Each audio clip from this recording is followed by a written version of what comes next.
Future, మన రాష్ట్ర భవిష్యత్తు, మన దేశ భవిష్యత్తు మీ కళల్లో కనిపిస్తుంది. అలాంటి యంగ్స్టర్స్, ఆల్ ద స్టూడెంట్స్, మీ అందరికీ సభాముఖంగా నా హృదయపూర్వక అభినందనలు, ధన్యవాదాలు, నమస్కారాలు తెలియజేసుకుంటాను. It's a great opportunity to be here one amongst you all. ఇలాగా శరుణి ఇంటికి వచ్చినప్పుడు ఒక బుక్ రాశాను. అది మీరు ముఖ్యమంత్రి గారు ఇనాగ్రేట్ చేస్తే బాగుంటుంది, వెరీ పర్పస్ఫుల్ బుక్ అని అమ్మాయి చెప్పినప్పుడు చాలా అమేజ్ అయ్యాను నేను.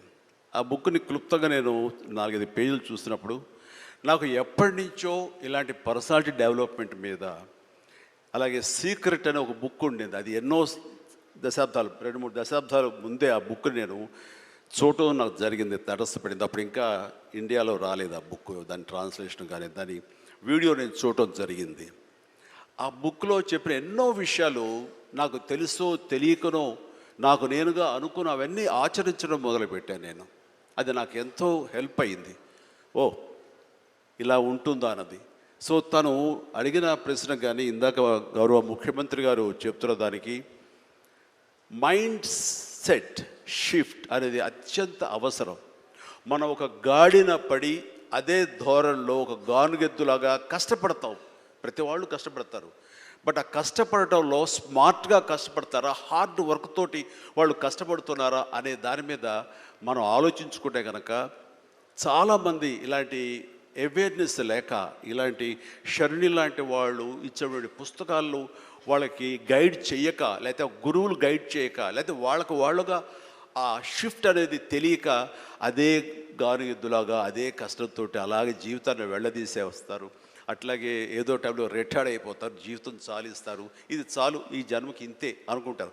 అది కరెక్ట్ కాదు. మైండ్ షిఫ్ట్ చేయటం మూలంగా కష్టపడే మనస్తత్వం ఉంటే, నీ ఇష్టమైనటువంటి ప్రొఫెషన్లో కనుక నువ్వు ఉండగలిగితే ఆ రాణింపు, ఆ వెళ్ళే హైట్స్ అది వేరే.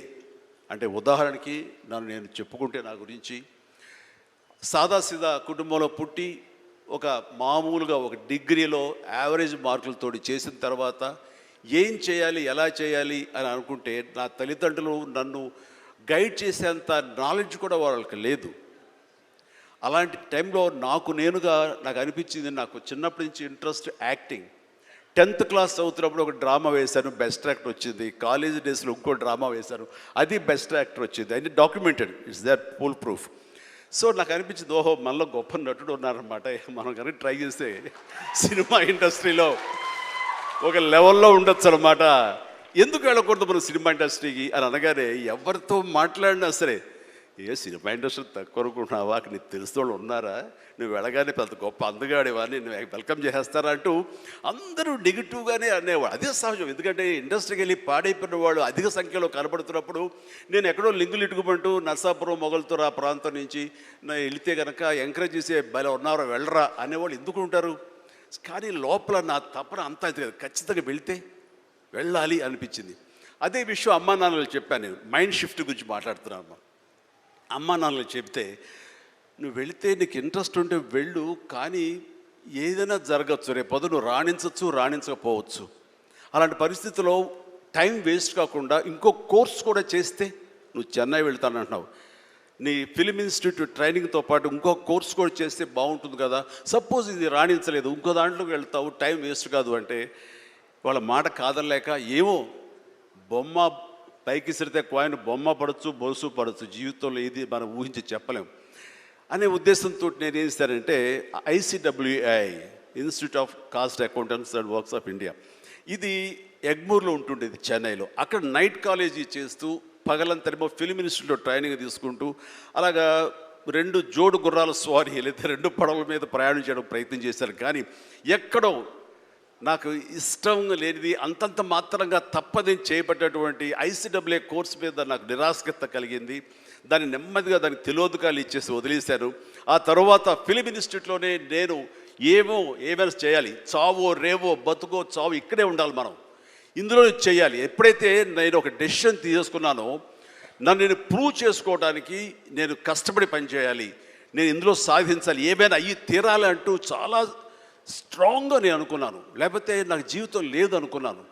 అలాంటి పరిస్థితుల్లో సినిమా ఇండస్ట్రీలో ఫిల్మ్ ఇన్స్టిట్యూట్లో నేను ట్రైనింగ్ తీసుకోవడం ఏంటి, సినిమా అవకాశాలు రావడం ఏంటి, అవి సద్వినియోగపరచుకోవడం ఏంటి, దాన్ని ద బెస్ట్ నేను చూపించుకోవడం ఏంటి, అక్కడ ఉన్నటువంటి డైరెక్టర్స్ వీళ్ళందరి చేత వావ్ అనిపించుకోవడం ఏంటి, అందరి దృష్టి నా మీద ఉండేలాగా నేను ఎక్కువగా యాక్టివ్గా ఉన్నటువంటి ఇవన్నీ నాకు దోహదపడి సినిమాలతో సినిమా అలాగా అంచెలంచెలుగా నేను ఈ రోజున మీరు చూస్తున్న ఈ స్థాయికి నేను వచ్చాను. ఇక్కడ ఏంటంటే ఏవైనా సరే రెండు చేద్దాం, జీవితం ఏమవుతుందో అనే అభద్రతా భావంతో ఉండే కంటే కాదు, ఖచ్చితంగా అనుకుంటే సాధించవచ్చు, నాలో టాలెంట్ మీద నాకు నమ్మకం ఉందని సాధించగలరు, కాబట్టి అది వద్దు అనుకుంటూ మైండ్ షిఫ్ట్ చేసుకుని దీని మీద ఫోకస్ పెట్టాను సరే, అక్కడ నేను సఫలీకృతునయ్యాను. అదే శరాణి చెప్పేది. ఎక్కడ డౌట్ ఉండకూడదు. ఆ ప్రొఫెషన్ నీకు ఇష్టమైన ప్రొఫెషన్ అయ్యి ఉండాలి, దాని మీద నువ్వు ఇంట్రెస్ట్ పెంచుకోవాలి, అది సాధించడానికి కష్టపడి పనిచేయాలి, ఒళ్ళొంచి పనిచేయాలి, అది కూడా స్మార్ట్గా పనిచేయాలి. వీటన్నిటితో పాటు మన వ్యక్తిత్వం, మన బిహేవియరు, మన మంచితనం ఇవన్నీ కూడా యాడెడ్ ఫ్లేవర్, అది చక్కటి అందాన్ని ఇస్తాయి నువ్వు వెళ్తున్న ఈ బాటలో. అది చాలా ఇంపార్టెంట్. చాలామంది అత్యున్నత స్థానానికి వెళ్ళిపోతుంటారు, కానీ క్యారెక్టర్ లేకపోతే వాళ్ళు ఎంత ఎత్తుకెళ్ళినా సరే సర్లే పెద్ద చేసేళ్ళ అని అంటారు. అది ఎంత లేదన్నా సరే ఆ క్యారెక్టర్ కూడా నీకు లేని అందాన్ని తీసుకొస్తుంది, నీ కష్టానికి మరింత అందం ద్విగుణీకృతం అవుతుంది, నీ ఫలితం కూడా అంత బాగా ఉంటుంది. కాబట్టి మైండ్ సెట్కి షిఫ్ట్ అనేది చాలా చాలా అవసరం. ఆ రకంగా శరాణి చేసినటువంటి ప్రయత్నం సఫలీకృతం అవుతుంది, చాలామంది రీచ్ అవుతుంది, చాలామంది లబ్ధిదారులు పొందుతారు. అండ్ చెప్పాలంటే మన నారా చంద్రబాబు నాయుడు గారు కూడా చిన్నతనం నుంచి కాలేజీ రోజు నుంచి నాయకత్వ లక్షణాలతోటి అక్కడ నాయకుడుగా కాలేజీలో ఉంటూ అక్కడి నుంచి తనకి ఇష్టమని ఈ ఫీల్డ్లో రాణించాలి, నా రాష్ట్రానికి సేవలు చేయాలి, ఇక్కడ ఏమైనా సరే అవ్వాలి అనే అకుంఠిత దీక్షతో అయ్యారు. ఆ రోజున రామారావు గారు ఉంటారని ఆయన పాలిటిక్స్కి వస్తారని కాదు, ఆయనకు మీద నమ్మకం. ఆయన అట్లా ఏ మారుమూలు ఉన్నా నేను ఎట్లయితే యాక్టింగ్ మీద నా నమ్మకంతో నేను ఎలా ఉన్నానో అలాగే నాయకత్వ లక్షణాలతో పాలిటిక్స్లో రావాలి, రాణించాలి, ఇతోధికంగా ఎంతో సేవలు చేయాలని అనుకున్నారు. కాబట్టి నాయకుడిగా, స్టూడెంట్ నాయకుడిగా, విద్యార్థి నాయకుడిగా ఉన్న ఆయన పాలిటిక్స్లో రావడం ఏంటి అనుకోని పరిస్థితుల్లో అవకాశాలు వస్తే వాటిని చేజిక్కించుకుని వాటిని ఆసరాగా తీసుకుంటూ అంచెలంచెలుగా ఎదుగుతూ ఈ రోజున మనం చూసేటువంటి అద్భుతమైనటువంటి ఒక మహానాయకుడిగా ఎదిగారు. ఆయన దిశానిర్దేశంలో, ఆయన నాయకత్వంలో హైదరాబాద్ దగ్గర నుంచి ప్రతి నగరం, అంటే ఫస్ట్ ఇండియాలో ఆఫ్టర్ బెంగళూరు మళ్ళీ అలాంటి ఐటీ నగరంగా, అంటే ఎంత విజనరీ అంటే ఫ్యూచర్లో ఇది డెఫినెట్గా ఈ రోజున మనం అనుకుంటున్నాం డిజిటలైజేషన్, ఆ రోజున అంత ఉధృతంగా లేదు, అలాంటి దాన్ని అయ్యి తీరుతుంది ఆయన అన్నారే. ఆయన మైండ్ సెట్ ఆ రోజు అలా షిఫ్ట్ చేసుకుని దానికి కట్టుబడి ఉన్నారు. కాబట్టి ఈ రోజున ఐటీలో కానివ్వండి, అతను డిజిటలైజేషన్లో కానివ్వండి, ఇదిగో ఈ రోజున ఏఐలో కానివ్వండి, ఆ స్థాయికి వెళ్ళటానికి నాంది పలికినటువంటి పాయనీర్ మన చంద్రబాబు నాయుడు గారు. సో ఇలాంటి నాయకుల మైండ్ సెట్ షిఫ్ట్ అవ్వడం అన్నది ఎంతగా అభివృద్ధిలోకి ఎంత ఇదిగా ఉందో మనం తేటతెల్లంగా చూస్తున్నాం. కాబట్టి it's a wonderful subject, Sharini. I do appreciate. All the very best. Thank you so much, sir. One takeaway I can take from our conversation today is redefining obstacles as learning opportunities. I'm sure CBN sir and Chiranjeevi sir, meedaru you'll agree with me that life lo manam enno challenges edurkuntam. Kam eppudaithe aa challenges nunchi manam positive learnings teeskuntamo, there is a scope for growth and there is a scope for learning more. So that enthusiasm, that ambition, so ఎప్పుడైతే ఆ takeaways నిజంగా pure from heart ఉంటాయో you can excel more in life. I think that's one takeaway that I have got from your conversation sir. Sir my next question is to you sir. So మనకు జనరల్గా పొద్దున్న లేచినప్పటి నుంచి night పడుకునే లోపల we have so many thoughts, positive and negative. కానీ one thought is enough to generate one task. So one thought నుంచి ఒక యాక్టివిటీ అన్నా టాస్క్ అన్నా ఉంటుంది. ఆ one activity are task if you follow it for 21 days it becomes a habit and that is called habit formation. So I want to know from you, do you have any thoughts that have transformed into habits, and if you do, how is it useful in your life? ఇక్కడ మనం అందరం కూడా తెలిసి కానీ తెలియకుండా కానీ కొన్ని leadership qualities buildup చేసుకుంటాం. ఇప్పుడే చిరంజీవి గారు చెప్పారు, ఆయన లైఫ్లో ఒక యాంబిషన్, అది ఒక సంకల్పం. ఆ సంకల్పమే నేను నటుడు కావాలి అనే సంకల్పం ఆయన మైండ్లో పడింది. అక్కడి నుంచి ఆయన జీవితంలో ఒక పాజిటివ్ మైండ్ సెట్ డెవలప్ చేసుకున్నాడు. ఎన్ని సవాళ్ళు వచ్చినా ఆయన గోల్ ఈ సెట్, ఆ గోల్ రీచ్ అయ్యే వరకు నిరంతరం పనిచేశాడు. ఒక మాటలో చెప్పాలంటే ఎన్టీఆర్ రామారావు గారు ఉన్నంత వరకు ఈయన ఒక స్థాయిలోకి వచ్చారు. ఎప్పుడైతే సినిమాలో నుంచి ఆయన రాజకీయాల్లోకి వచ్చారో ఈయన అక్కడి నుంచి ఆకాశం ఎత్తి ఎదిగే పరిస్థితికి వచ్చారు. అంటే దానికి కారణం ఏంటంటే ఒక మహానటుడు ఉన్నాడు, అప్పుడే నటుడుగా ఉన్నాడు. ఎన్టీఆర్ రామారావు గారు లేనప్పుడు చిరంజీవి గారి ఎవరి హీరోగా మహానటుడుగా తయారయ్యారంటే అది ఒక అవకాశం. ఇప్పుడు నేను కూడా ఉన్నాను. నేను రాజకీయ నాయకుడు కావాలనుకున్నాను. నేను యూనివర్సిటీ చదువుకుంటున్నాను. చదువుకున్నప్పుడు చాలా ఆలోచనలు వచ్చాయి, ఏం చేయాలి అనుకుని. చాలామంది నాకు సజెస్ట్ చేశారు, బాగా చదివితే ఐఏఎస్ అవుతామని. నేను అనుకున్నాను ఐఏఎస్ అయితే 10 మందిలో నేను ఒకడిని అని చెప్పి. మా వైస్ ఛాన్సలర్ పిలిచి లెక్చరర్ పోస్ట్ ఇస్తాను, జాయిన్ అవుతారా అన్నాడు. I said no. ఏంటి కారణం అన్నా? నేను ఎమ్మెల్యేగా పోటీ చేస్తున్నాను, ఎమ్మెల్యేగా అవుతాను, తర్వాత వచ్చి మిమ్మల్ని కలుస్తానన్న. అంత నమ్మకం ఉందా అన్నాడు. తప్పకుండా గెలుస్తానని చెప్పి వెళ్ళాను. అంటే ఒక నమ్మకం, ఒక సంకల్పం. నేను ఎమ్మెల్యే అయ్యాను ఫస్ట్ టైం. నేను మంత్రి కావాలనుకున్నాను. మంత్రి కావాలనుకుంటే చెన్నారెడ్డి గారు మాకు ముఖ్యమంత్రి. అప్పుడు చెన్నారెడ్డి తిరిగిపోయి నాకు మంత్రి పదవి ఇవ్వమని మా వాళ్ళందరూ అడిగారు. నన్ను చూసి పైకి కిందికి చూశాడు. ఎందుకంటే చెన్నారెడ్డి గారు ఎప్పుడు కూడా చాలా స్ట్రాంగ్గా ఉండేవాడు. పైకి కిందికి చూసి, నిన్నటి వరకు యూనివర్సిటీలో ఉన్న స్టూడెంట్గా ఇప్పుడే గెలిచి వచ్చావు, అప్పుడే నువ్వు మంత్రి అయిపోవాలనుకుంటున్నావు, ఇది ఎక్కడ న్యాయం అని చెప్పి కొంచెం ఇచ్చేసాడు. నేను అన్నా, నాకు మెరిట్ ఉంటే ఇవ్వండి, నేను ఎంఏ చదువుకున్నాను, పిహెచ్డి కూడా చేస్తూ వచ్చారు ఇక్కడికి, మెరిట్ ఉంటే ఇవ్వండి అని చెప్పేసి ఛాలెంజ్ చేసి వచ్చాను. 2 ఇయర్స్లో మంత్రి అయ్యాను. ఎందుకు నేను ఇవన్నీ చెప్తుందంటే, ఒక స్టెప్ మనం వేస్తే ఇంకొక స్టెప్ కలిసి వస్తుంది. ఒక పాజిటివ్ థింకింగ్, ఛాలెంజెస్ తీసుకుంటా ముందుకు పోతే ఇంకోటి కలిసి వస్తుంది. నేను మంత్రి అయ్యాను, సినిమా ఇండస్ట్రీ మంత్రి అయ్యాను. అప్పట్లో అంజయ్ గారికి పెద్ద క్యాబినెట్, మా జంబో క్యాబినెట్, 60 మందో 62 మంది క్యాబినెట్లో ఉన్నాం. అప్పుడు అన్ని పోర్ట్ఫోలియో రాసి నాకు ఒక పోర్ట్ఫోలియో రాశాడు. ఆ portfolio archives, archaeology, cinematography, film industry, libraries. దేనికి కూడా జిల్లాలో ఆఫీసర్లు ఉండరు. నేను ఈ పోర్ట్ఫోలియో లాభం లేదనుకుంటే నేను రాణించేవాడిని కాదు. నేను దాన్ని సవాలుగా తీసుకొని పనిచేస్తూ వచ్చాను. అప్పుడు మా సినిమా వాళ్ళందరూ కూడా వచ్చేవాళ్ళు. అప్పుడు ఎన్టీ రామారావు గారిని కలవాలని మా జయకృష్ణ గారు చెప్తే ఎన్టీ రామారావు గారు కలిశారు. ఎన్టీ రామారావు గారిని కలిసిన తర్వాత నా మ్యారేజ్ ప్రపోజల్స్ ఆయనే పంపించాడు.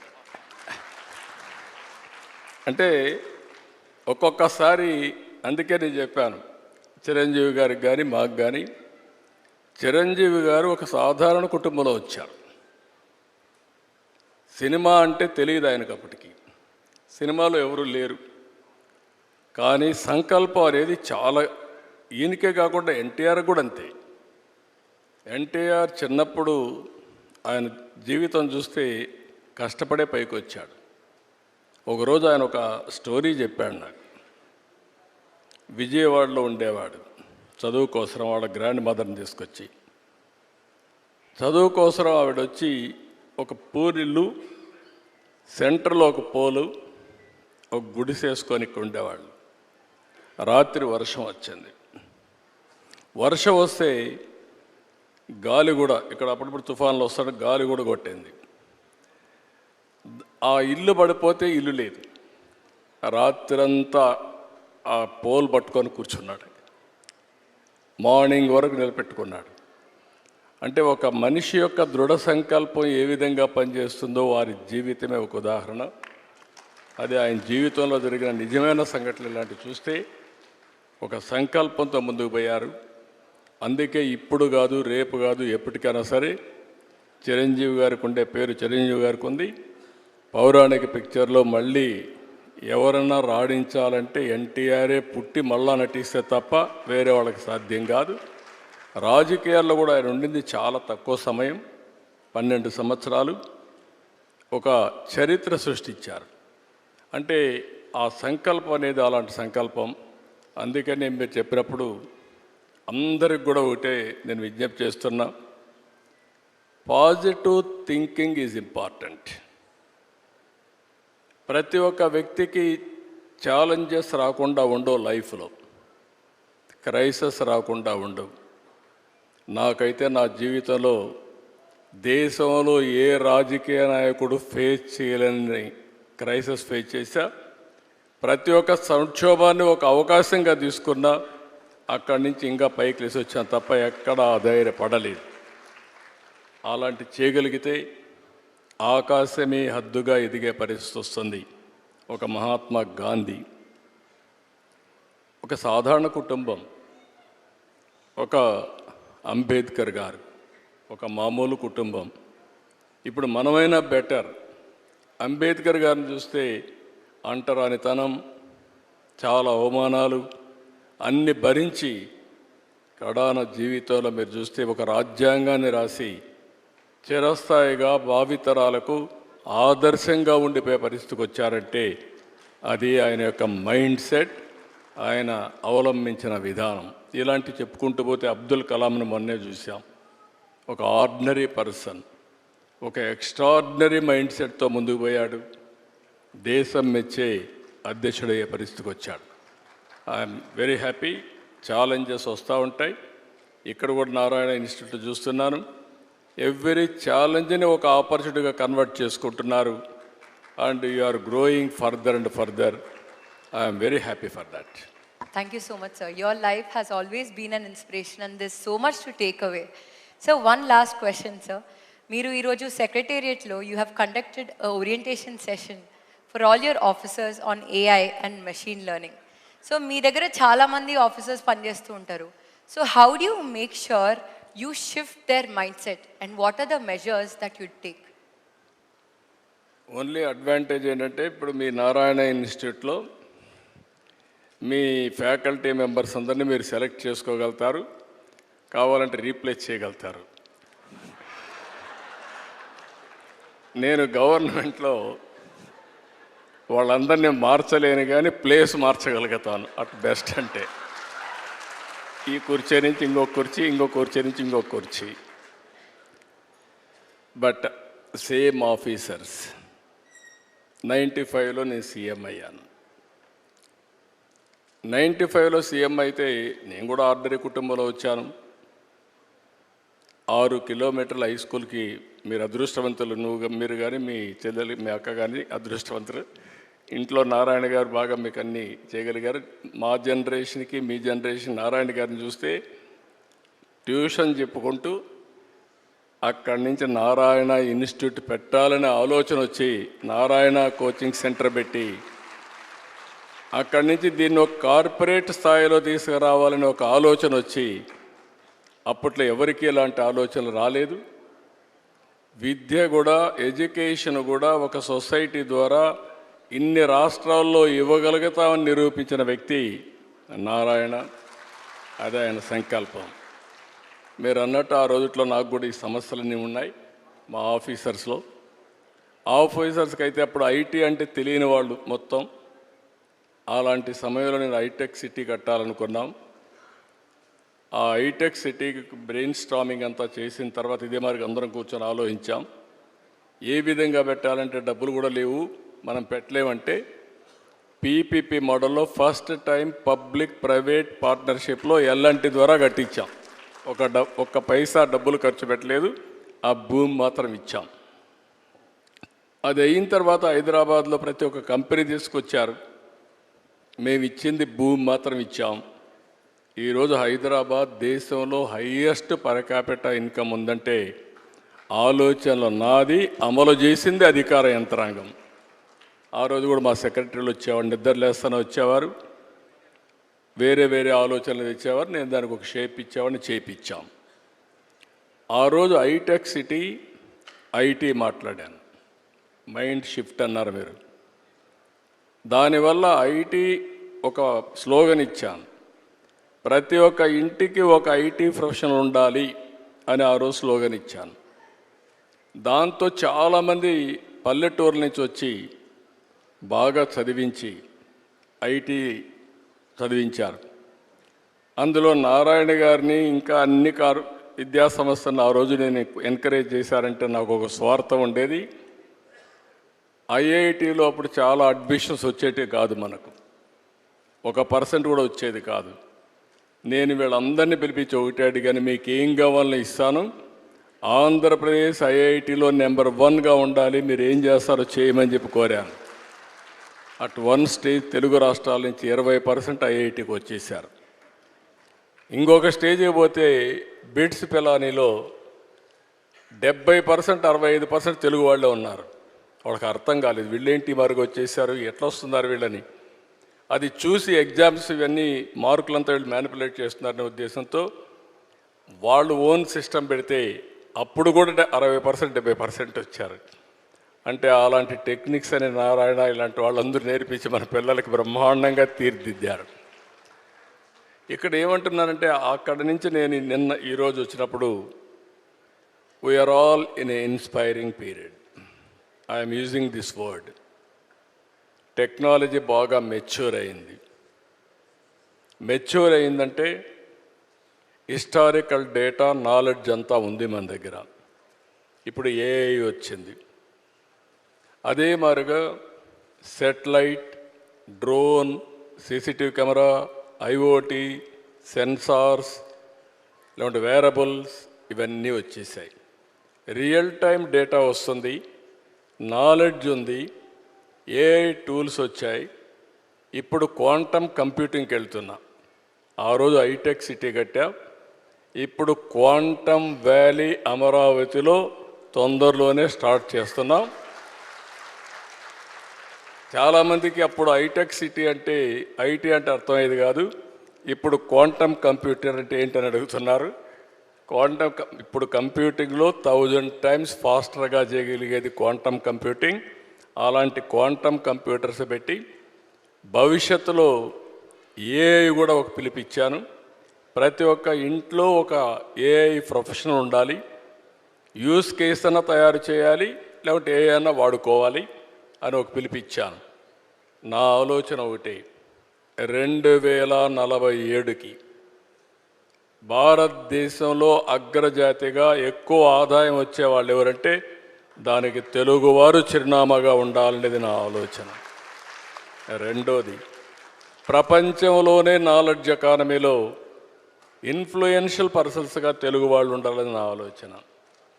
ఇది ఉండాలని ఆలోచన పెట్టుకుంటే లాభం లేదు. మీరు కూడా ఏ విధంగా అయితే నిర్దిష్టమైన ఒక టార్గెట్స్ పెట్టుకున్నారో నేను కూడా ఒక టార్గెట్ పెట్టుకున్నా. అందుకని ఈరోజు ఏఐ అనేది రియాలిటీ. మా ఆఫీసర్స్ అందరికీ కూడా ఏఐ నేర్పించాలనే ఉద్దేశంతోనే క్లాసులు పెట్టాం. నేర్చుకుంటారా అంటే చాలామంది ఫాలో అవుతారు, కొంతమంది అని నేర్చుకుంటారు. వన్స్ ఆ ఎకో సిస్టమ్ క్రియేట్ చేస్తే ఈరోజు ఇక్కడ మీరు నారాయణ ఇన్స్టిట్యూట్లో ఎట్టయితే ప్రతి ఒక్కసారి ఆల్ టీచర్స్ అంతా రేటింగ్ కానీ మానిటరింగ్ కానీ పర్ఫెక్ట్గా సిస్టమ్స్ ఉంటాయి మీకు. మేము కూడా గవర్నమెంట్లో అది తయారు చేయగలిగితే ఆటోమేటిక్గా కాంపిటీషన్ స్టార్ట్ అవుతుంది. నిన్న మొన్న మీరు చూసుంటారు, మీరు ఏ సిస్టమ్స్ అయితే ఫాలో అవుతున్నారో మేము కూడా వాట్సాప్ గవర్నెన్స్ ద్వారా మీరు ఏ ఆఫీసుకు పోయే పని లేకుండా ఏ పని కావాలన్నా, ఏ రిజల్ట్ కావాలన్నా, ఏ సర్టిఫికేట్ కావాలన్నా రియల్ టైంలో ఇచ్చే పరిస్థితికి వచ్చాం. 270 సర్వీసెస్ ప్రొవైడ్ చేస్తున్నాం. అనదర్ 4 monthsలో 1000 సర్వీసులు ఇస్తాం. ఏ వ్యక్తి ఏ ఆఫీసుకు పోయే పని లేదు, మీరు టైప్ కూడా చేసే పని లేదు. హాయ్ అని మీరు ఏదైతే మేము ఇచ్చిన నెంబర్ కొట్టి మీకేం కావాలనో చెప్తే ఆ పని చేసి మళ్ళా మీకు సమాధానం చేసే పరిస్థితి తీసుకొస్తాం. మేము మీ ప్రైవేట్ సెక్టర్లో ఎట్లయితే మీరు కంపీట్ చేస్తున్నారో మీకంటే ఇంకా ఎఫెక్టివ్గా చేయాలని మైండ్ సెట్ షిఫ్ట్లో ఈరోజు గవర్నమెంట్ ఉంది. But it is possible, everything is in our hands.